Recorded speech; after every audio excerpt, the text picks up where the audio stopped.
It's the grandson of Right Thought. This is why y'all about to get spewed out of the land. I always said, I say, if you don't keep Torah in the land, you get spewed out of the land. If you read the scriptures attest to this over and over and over and over and over. If you don't live with Torah, you get spewed out. Okay? Now, how do we keep Torah? It's very simple. We treat others the way we want to be treated. Now, how many of you are actually doing that? And a lot of you will say, I do. I'm a good person.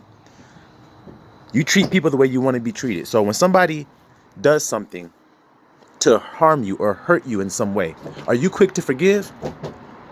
Or are you quick to retaliate? Because you've all hurt somebody, see?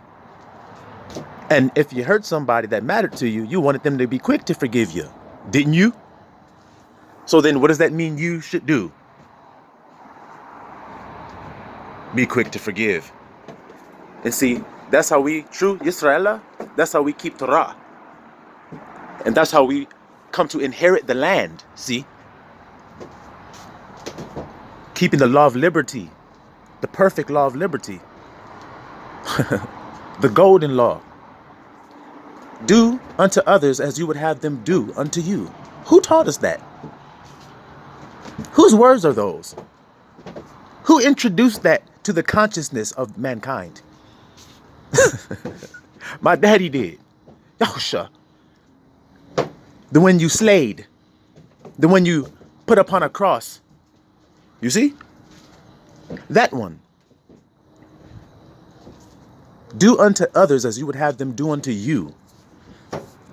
So are you really doing that when you act, when you speak to somebody?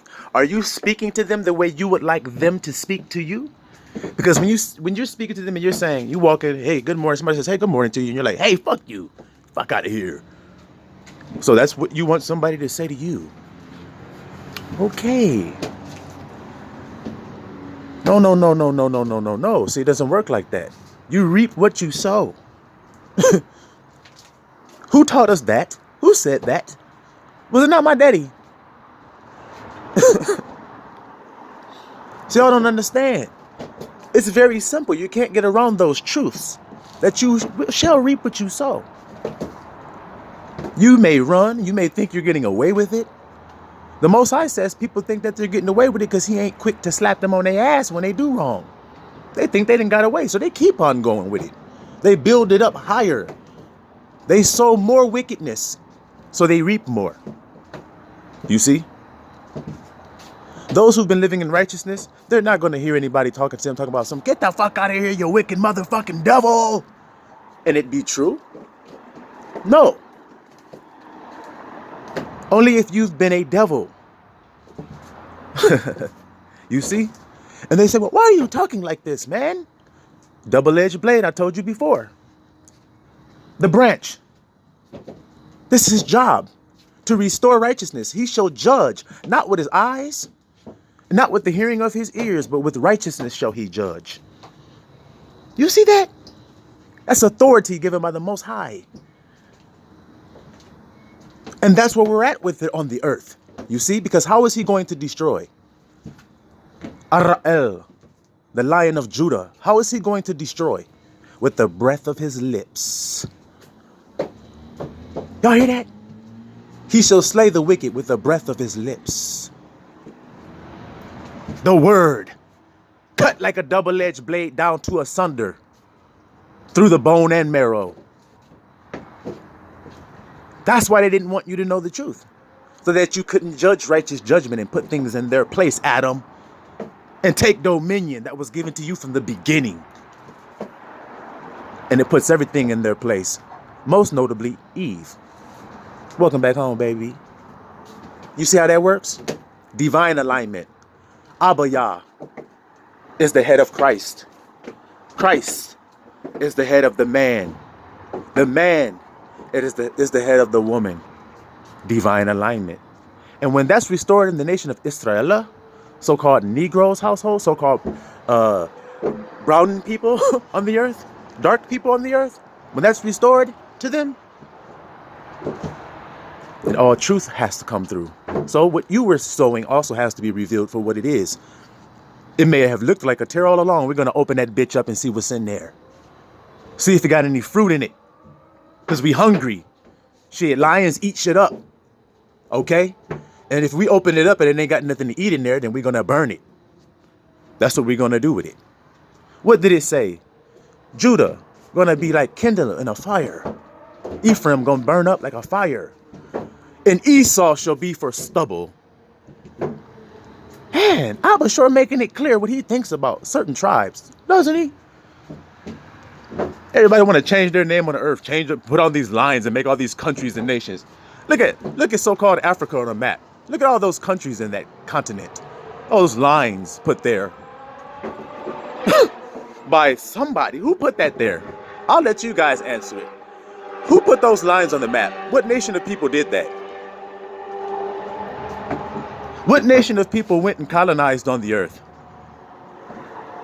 Changing everybody else's culture to their culture. Who did that? Somebody put it in the comment section, please. So they can stop coming from me talking about saying, you're putting this people and you're making race and you're racist and blah, blah, blah, blah. Hey, somebody put it down there.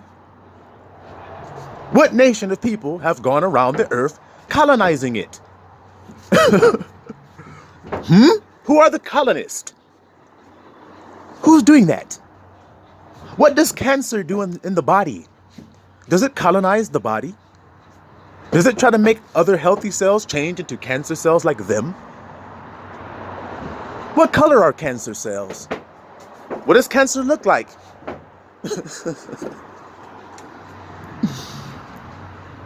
Y'all see this?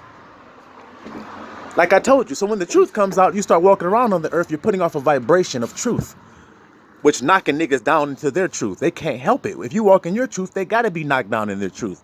So long as you were walking in a lie, they could vaunt themselves up to a lie. Y'all see how that working? Vibrationally? Somebody got to fulfill a vibration. So long as you thought you was a slave and you was walking around thinking you were nothing on the earth, that's what they were able to vaunt themselves to your place of royalty, of headship, of governance, of dominion.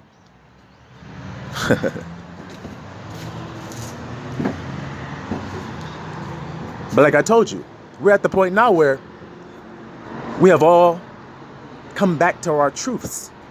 This is what all the traveling bans are about. People being stuck where the hell they are. You're going back to your truths. It was already written that people will go back to their own nation and separate because they scared. You see? Psalm 83, when you read it and you see these nations came all against Israel, then you don't think that they know that the time is up as well? The little shenanigans they've been pulling? Okay. So like I said, we're here now. And it ain't never lacking, and we ain't never going back again. Simple as that. Siloam, Mr. Ella.